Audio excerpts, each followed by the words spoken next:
in today's understanding of what we learned before. And that's how rapid science and technology has been in the last 50 years. Even today, governance is now centered on what is called information and technology.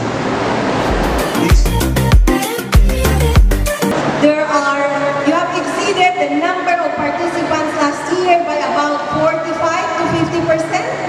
Last year we had around 900. Right now we are running about 1,005 and more.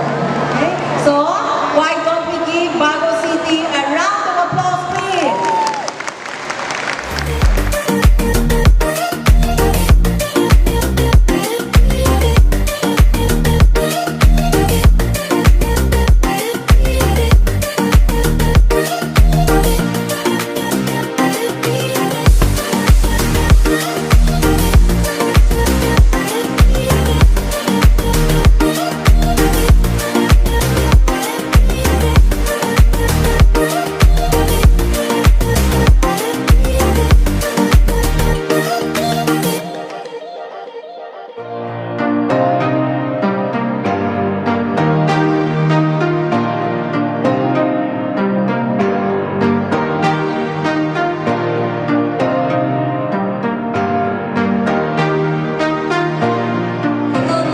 And creativity for sustainable development.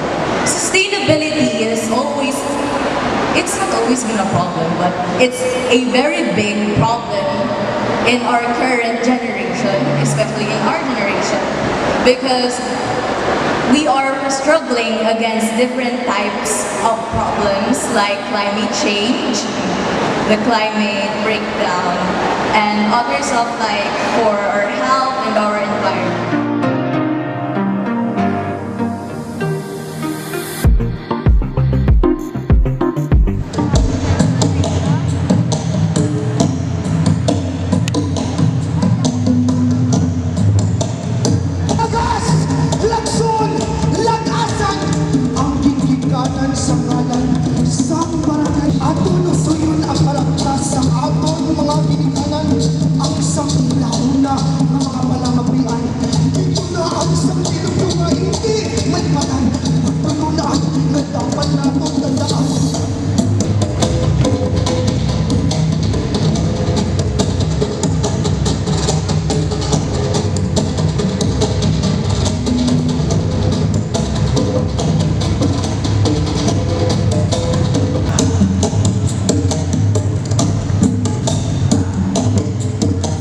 Visited on me by our regional director, Maria Gemma M. Ledesma, I now hereby declare the 2019